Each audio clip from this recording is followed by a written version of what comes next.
Hey, what's up, everybody? Welcome to HBCU Game Day. We are sitting on the eve of the SWAC Championship. We might be on SWAC Championship Day by the time you see this.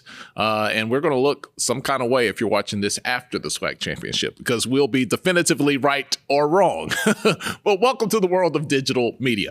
I'm Tolly Carr, along with my guy, Wilton Jackson. All right, Wilton, it's come down to these two, man. You know, football is such a unique sport. Man, they start in the summer. It is hot as all get out. But the time they end the football season, man, we're down in freezing temperatures in some parts of the country. These guys are the toughest athletes they are. They play in all conditions. Everybody in the SWAC, everybody in the MEAC wanted to make it to the Celebration Bowl. We got half of the lineup there. Howard University will be in Atlanta, and they will be joined by either FAMU or Prairie View A&M. So let's get to the SWAC Championship. Prairie View got smoked the last time they came to Tallahassee. They lost that one, 45-7. They were a little shorthanded. Do you anticipate this being a different matchup this weekend in Tally for all the marbles in the SWAC? You know, Tyler, before I even get into the game, let's talk about the fact that, I feel like football season went by so fast. I mean, I feel like it was just August. We were just here. We were just talking about, MEAC SWAC Challenge. We were talking about FAMU playing Jackson State, and now we're really getting at the SWAC Championship. Yeah, so I mean we were just in Birmingham. It felt like last week. SWAC and it's just funny how it goes by so fast. You talk about the elements, like football. If you don't want to play in the elements, this is obviously not the sport for you.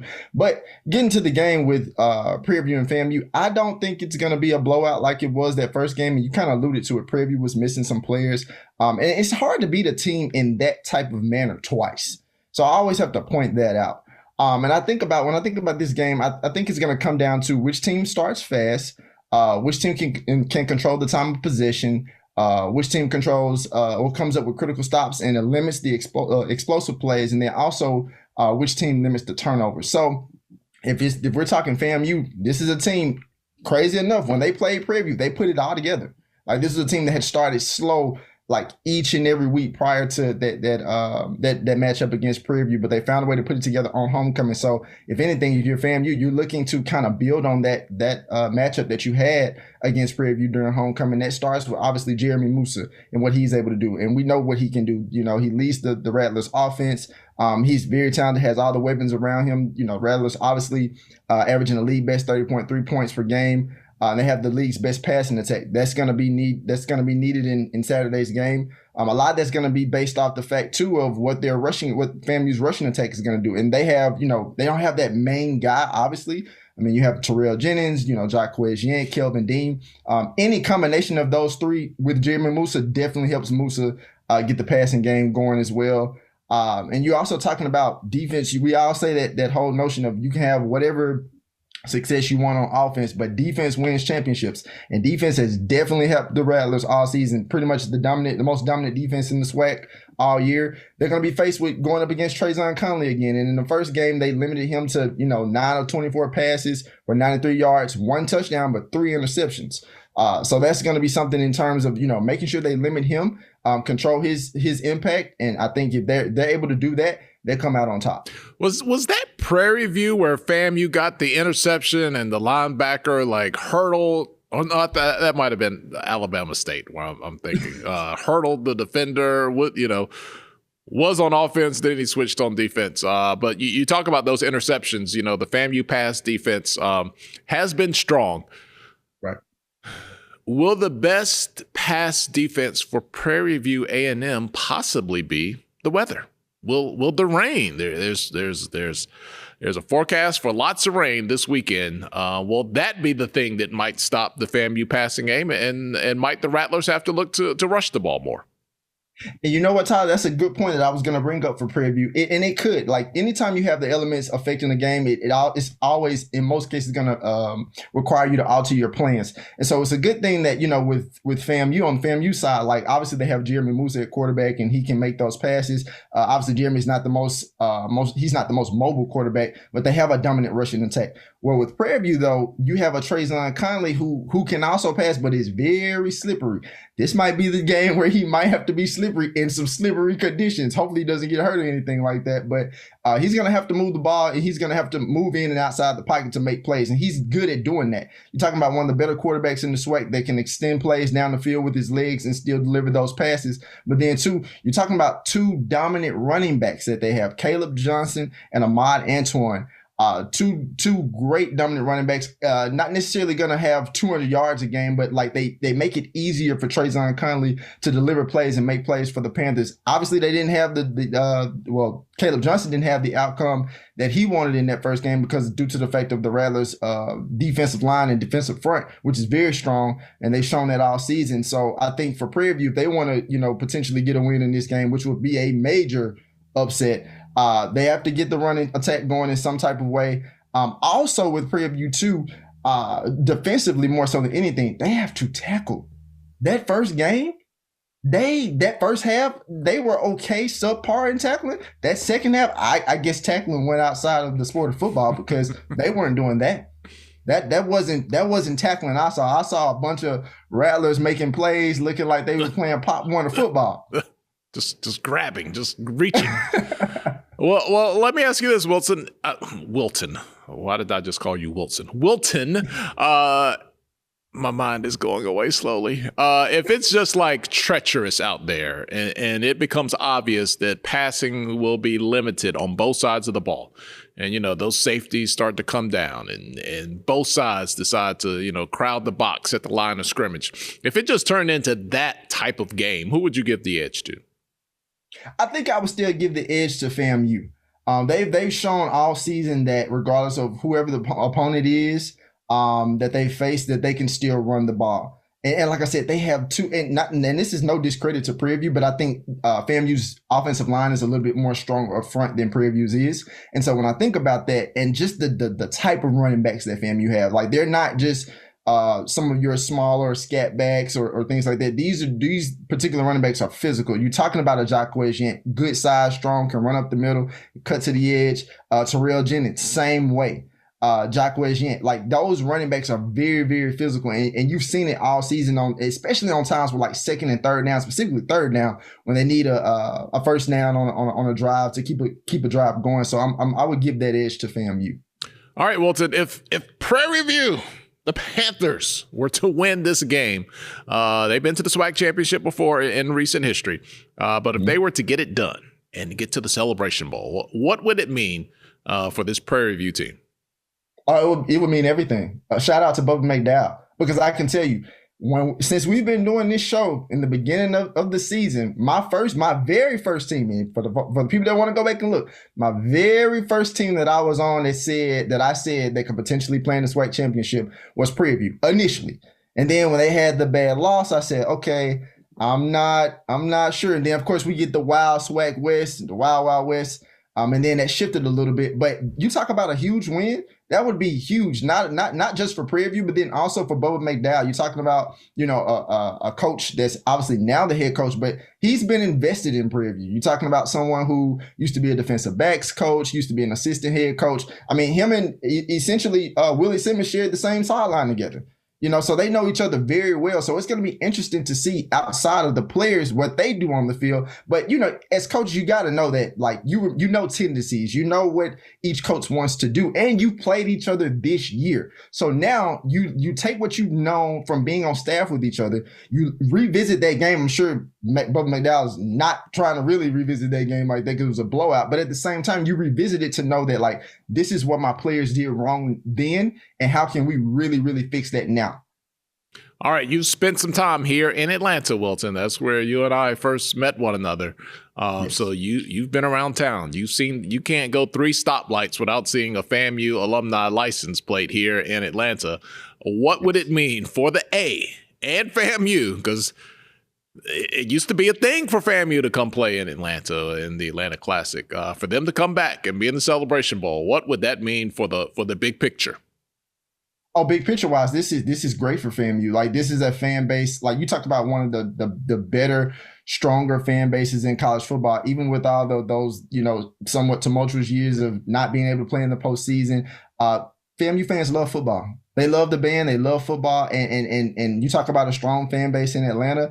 They're going to be out on Saturday. They're going to be there. And to know that they're going to come and they have a chance to win a SWAC championship only 2 years into the SWAC. They've had they had their reign of dominance in the MEAC. But to be able to win a SWAC championship in just a couple of years, that speaks volumes. One thing I know about FAMU Rattler fans, they're going to talk. They are going to talk. They're going to chirp. You're never going to hear the end of it. I mean, and granted, if they win, rightfully so, they should be able to express how they feel. Well, the Howard fans, you're going to hear all about the Mecca. Yes. Their alumni are strong as well. They're going to show up. They're going to put their football hats back on. Might this be potentially if FAMU wins? Now, they've got to beat Prairie View, and I'm not suggesting that it's a lock that that's going to happen. But do you think this could be like the most celebrated Celebration Bowl, having two iconic schools and these big alumni bases here in Atlanta? I think when you look at it from a popularity in terms of HBCU wise, from that particular standpoint, it could. Like I just mentioned about FAMU fans, every Howard person I know, I think I always hear I hear somebody might shout out Howard, and you're gonna hear that slogan, or like you said, the Mecca. Like it's gonna be crazy. Like fans are gonna be all over the place. They're gonna be repping their schools, and you talk about two proud programs where students, alumni, they're always repping their schools. Like it's not to say that everybody doesn't rep their HBCU, but particularly those schools, like the Howards, the FAMUs, the Jackson States, the Southerns, even the Prairie Views, like the Alcorns, like those. It's really gonna be like one big family reunion at the Celebration Bowl. I mean, not the Celebration Bowl. If it would be the Celebration Bowl for those two teams, it would be like one big family reunion. All right, so we don't want to get too far. Prairie View fans are already in the comments. You're counting us out. You're hating. I know how this game goes. I just put the videos out. I stay away from the comments. It is a deadly place down there, Wilton. It is a deadly place. Football will not only be a part of the Celebration Bowl weekend. We'll have the national championship showdown for the National Battle of the Bands title. That's a new thing that ESPN did this year. We've been sharing the information. We don't vote. We don't have any say so. We've just been sharing the information. No whatsoever. They have their own set of judges and all that. We are just the messenger. But it's going to come down to North Carolina A&T. So A&T fans, you will get a chance to participate in the Celebration Bowl again after leaving the MEAC. So that's a good thing. And in Jackson State, the Sonic Boom. It is rare, Wilton. Yeah, I have not done my research. I don't know the last time we've had an A&T Jackson State showdown in anything, but two of the bigger HBCUs in terms of size. They don't get to mix it up a lot across the board, but they're going to do it on the field. For many folks, Wilton, that will be as exciting as the football game, whoever makes it there. It is. And so, Tolly, I have to say this as a disclaimer for me, and being around HBCU football, black college football for my entire life. I remember my parents taking me to a game, and if I'm not mistaken, I can't remember the exact year, but I want to say it was either 2001 or 2002. I was a kid. The Georgia Dome was still alive and well. I already had gray hair by 2001, Wilton. Jesus. It's okay. But Jackson State actually played North Carolina A&T. And as a kid growing up watching the Sonic Boom of the South, the jukebox and other HBCU bands and things of that nature, I got a chance to experience and actually hear North Carolina A&T's band at that time. And I thought to myself, like, even as a young kid, innocent as I was, like, this band is pretty good. And over the years, I've had some other opportunities to hear them, and I'm not mad at either of the two bands that got selected for it.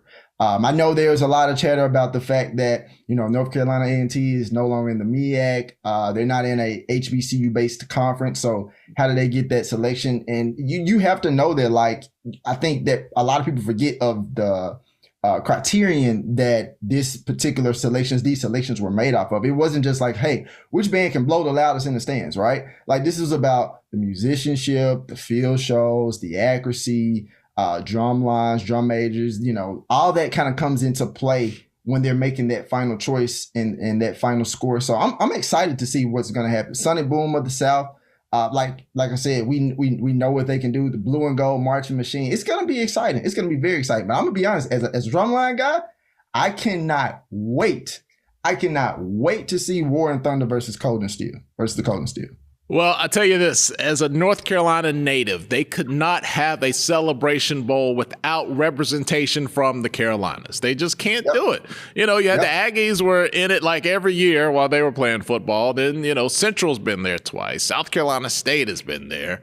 So now you got Howard coming. We didn't have any South Carolina vibe. So, you know, we got the Aggies in there, the blue and gold marching machine. So you just don't, your event has no swag if the Carolinas are not represented. And I understand you are a Mississippi man, Wilton. And I am. And I'm glad you mentioned that point because I was thinking about this last night.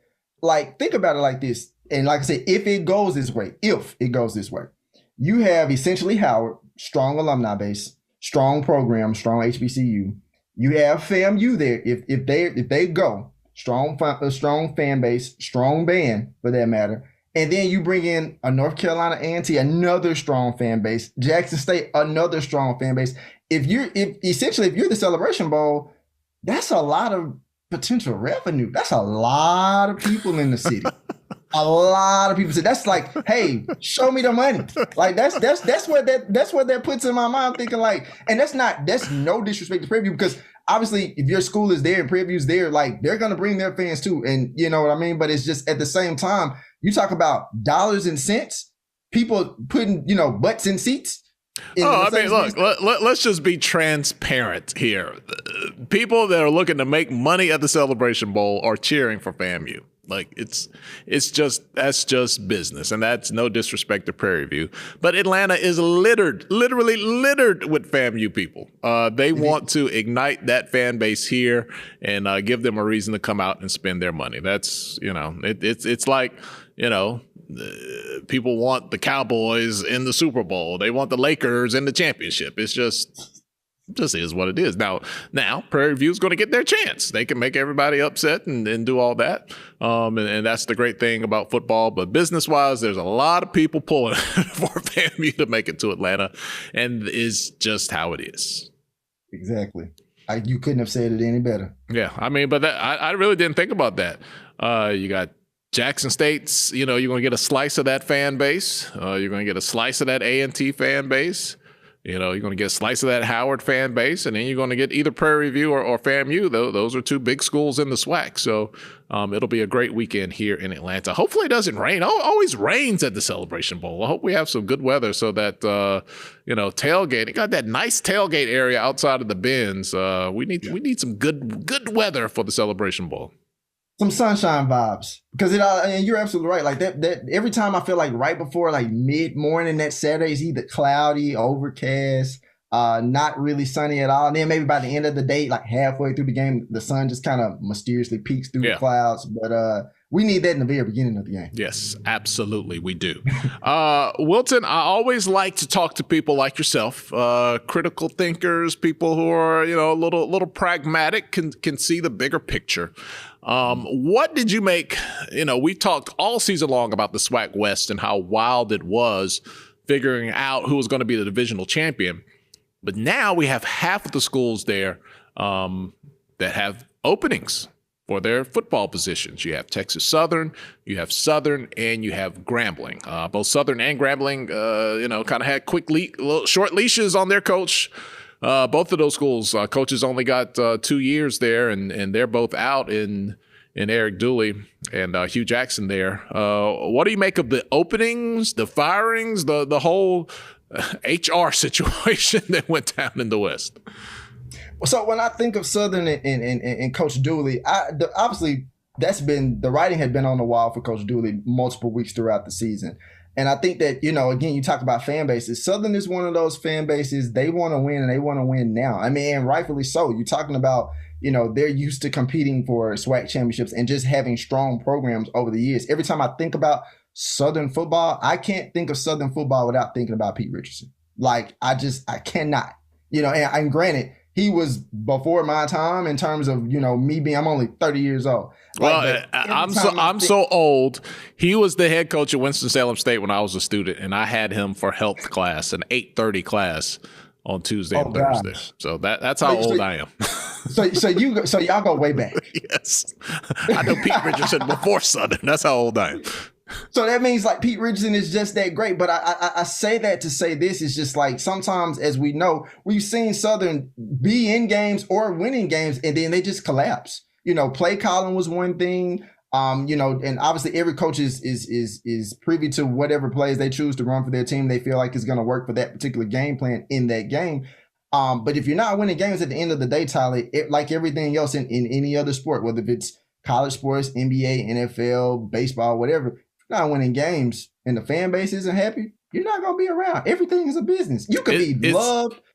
You could be loved, all of that. And if you're not winning games or competing for championships, you're out. It's simple as that. And I think with Southern, that's the issue of, you get to the SWAC championship last year. Granted, you were going up against a juggernaut with obviously Coach Sanders and Jackson State. But you would think that, okay, well, Deion Sanders is gone. Jackson State is still around, of course. Maybe we can, if you're Southern, we can get back to the championship and potentially win it this year because we have all the right pieces. But as you started to see early on during the season and some of the play calling that was happening down the stretch in some critical games, it's like, once the chatter gets started, it's not going to stop.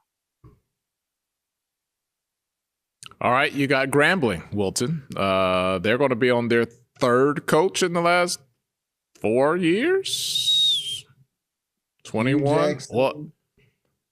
They're on their third coach in the last 3 years. Yeah. Yeah, and so when I look at that, I think that with Grambling, I think they might have pulled the trigger a little too fast.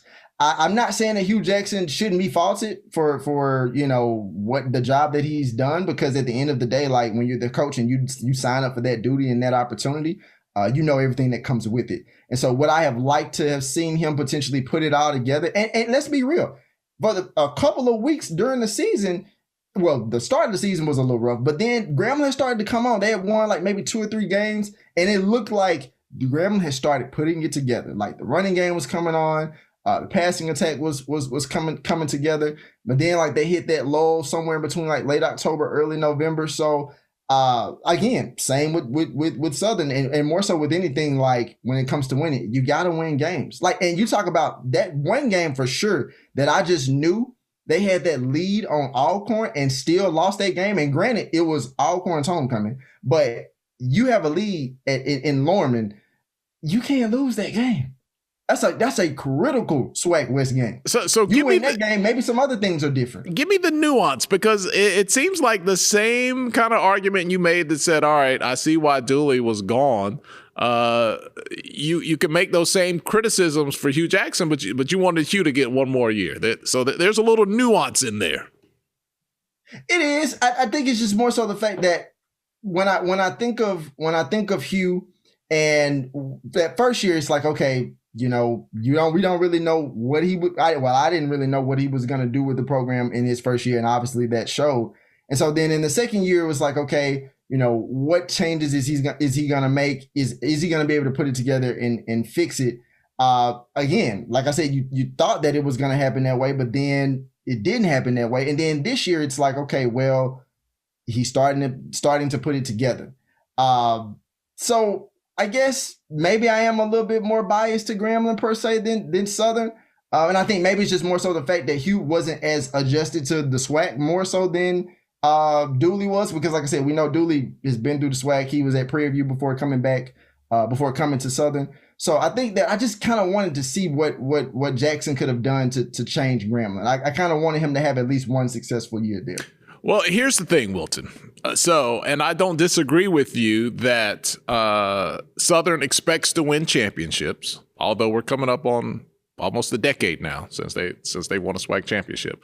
Grambling expects to win championships, although we're coming up on 5 years since they've won one. Alcorn State expects to win. You got Coach McNair. He's won a couple. That's the expectation. Prairie View has been in the SWAC championship now 2 out of the last 3 years. Wilton, everybody can't win it. you got 4 teams right there that are like, yo, our expectation is to win it. And we have seen if the coaches don't win it and you know, they got some questionable play calling or whatever that gets people upset, they'll get you up out of there. Somebody's got to have some patience somewhere. I mean, like, everybody can't win it every year, Wilton. They can't. And one thing about it, Tolly, like with the sports, is like you hear athletes say this all the time, and some coaches too. It's hard to win football games. That's not an excuse, but it really is hard. It's hard to win on any level, but especially like the college football level, the NFL. And so you really, when they say that the game, any week can come down to a game of inches, it can come down to the smallest things. Like it really can be that way, especially when you have like any of those 4 teams within the last couple of years, for the most part, has been in contention to potentially win the SWAC West every year, the last 2 to 3 years. And so it comes down to which team is going to make the adjustments. 1, 2, which team is going to be on cue with every little small detail with the game on the line and finding ways to win. Sometimes it's not always about like how you start a game, but how you finish that game. Maybe it's that field goal that you got in special teams. Maybe it was a strong defensive play. Look at IE Prairie, who's came up with turnovers to win games. So it's just like, because their defense is not perfect, you know, by no means. They've had teams pretty much run up and down the field all season on them, but with the game on the line, whether it's a field goal or a turnover needed, they've been able to come up with it. And essentially, that's what it comes down to. It doesn't matter if like, oh, this particular offense registered 350 yards on us during the game. What was the final score? Oh, it was 19-17. Oh, it was 20-17. It was 25-16. So that's what really matters in the grand scheme of things.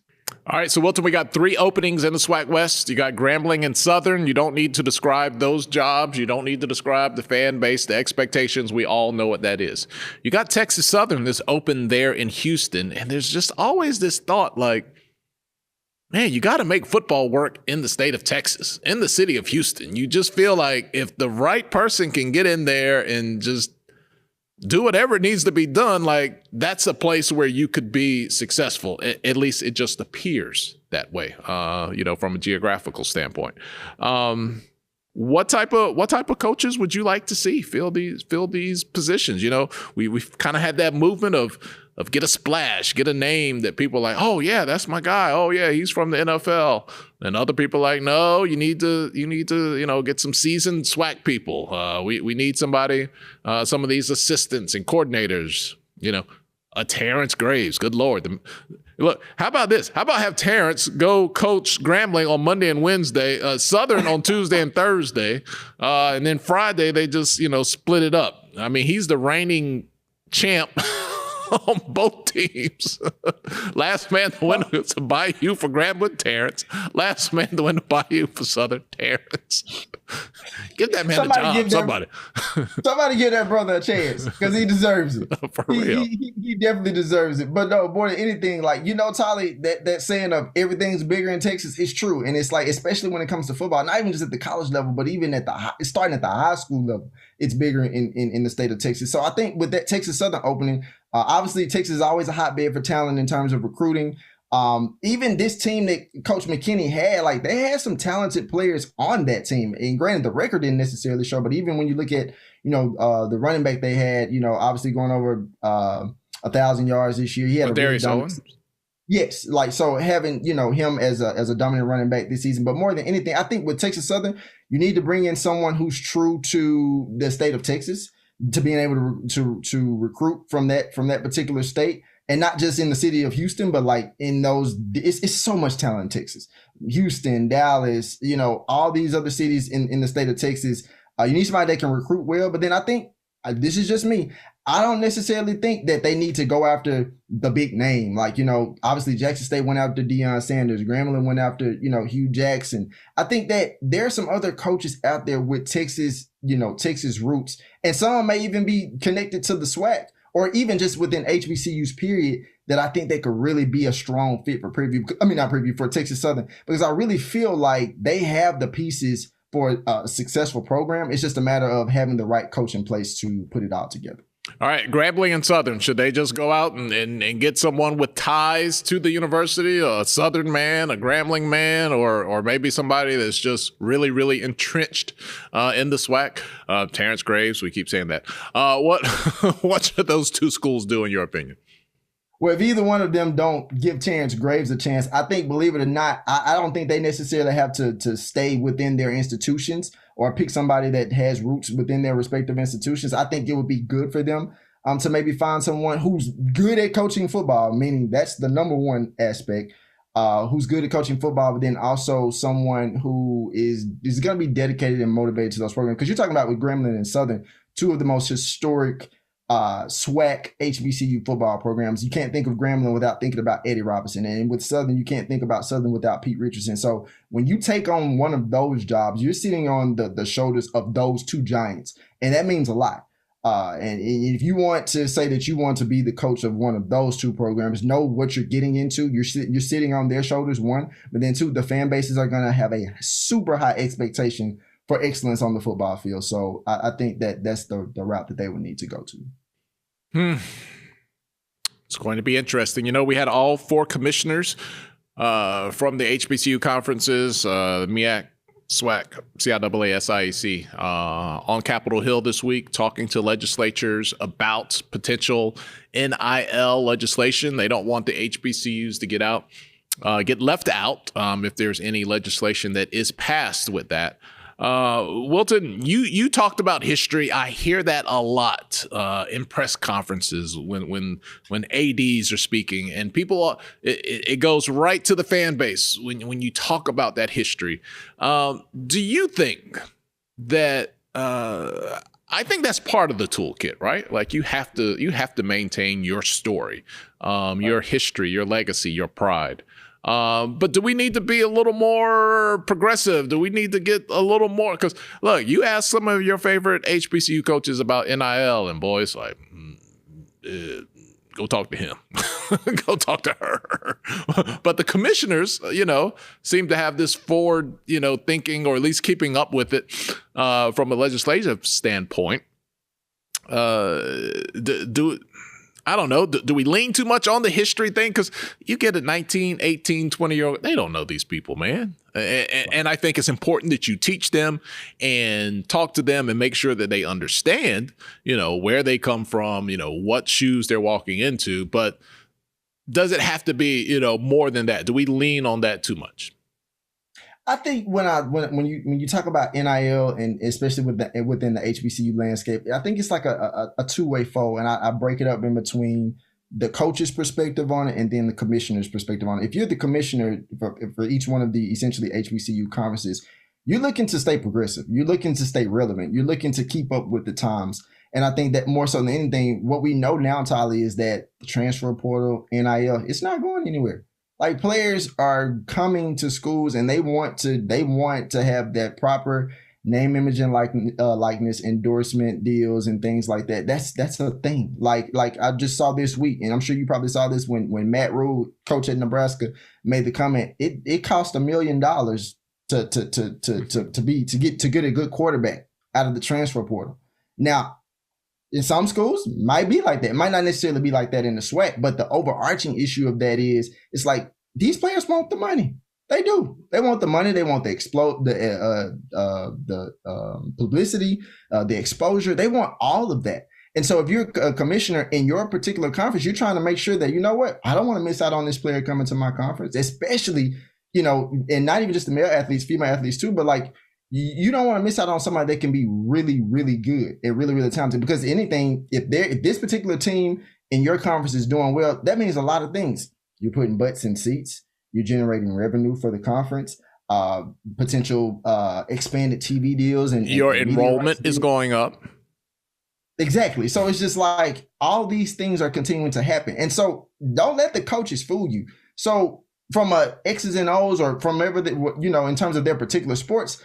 Yeah, they're focused on winning the championship or what's going to be done on the court. They don't necessarily want players to just come to their programs just for the money, obviously. But at the same time, they also want good players. So some of those good players, you have to be willing to say, like, okay, how can I help this player, from a smart standpoint, maximize his or her exposure. Because it is also about how you do it. It doesn't necessarily mean like if I'm coming to Jackson State and if I'm Coach TC Taylor, I got to give this player $1 million to be my quarterback or wide receiver or something like that. And this player turns out to be a dud. You know what I mean? Like, you don't want to do that, but that's why you also have to truly like vet the players that you have coming in. So that doesn't mean jump in the transfer portal and just get the best player that's on paper the most talented. But like, what is this player's personality like? Like, why did he leave this previous school? What was some of the history that he had? Was he not given the necessary tools to be successful? Was it some things off the field he had some trouble with? And if that's the case, that as a coach, you have to weigh that out and see how that fits with your program, and also making sure that this particular person or this particular athlete is a good fit for your program and where you're trying to take it, not just getting a specific player. So I think from a coach's perspective, a lot of that comes down to they may not want to talk about it, but they think about it. They definitely think about it. And it becomes even more important as players start to continue to show that they have some leverage in terms of, whether they're going to come to your school or not. Because think about it like this. We've seen just this past week with Colorado, several top tier prospects, decommitting from Colorado, just using, obviously Coach Prime as an example, but it can happen. And as a coach, that's not a good feeling that you want when you have players leaving your program. Oh, wait till Monday. Wait till Monday. Wait till Monday, Wilton. Yeah. Coach Prime has something for you on Monday. Just he got that Louis, right? I'm not selling that stock. I'm not selling that stock. If you want to sell yours, I'll buy it. If you want to sell yours, I'll buy it. But no, I think about that a lot because these kids are just so different, and I'm not one to poo-poo on history and legacy, but man, that I don't know. I don't think at this point in the game that can be your biggest tool, your biggest wrench in your toolbox. It definitely needs to be in there, but these kids are different, man, and you need them, to win. You got to have them out there. So it's an interesting time right now in college football for everyone, and some of that stuff more so than others, depending on where you fit in on the economy of scale. Right. All right, man. Right. It's been a good conversation. I hope people enjoyed it. Looking forward to the game on Saturday. And then, Wilton, we're going to have to get together because we'll have the Celebration Bowl, man. And that's going to be for the national championship. And that'll give us a whole lot to talk about. Absolutely. I can't wait. I think this game is going to be good on Saturday. I don't want it to be a blowout. So all my Prairie View, FAMU fans, I hope that y'all get a good game. I'm sure obviously you want your respective schools to win, but I definitely want it to be a pretty good game.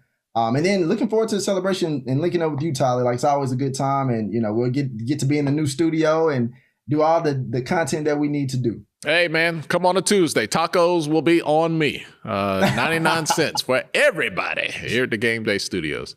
All right, he's Wilton Jackson in Jackson, Mississippi. I'm TC in Atlanta. Thank you guys so much. We'll talk to you later.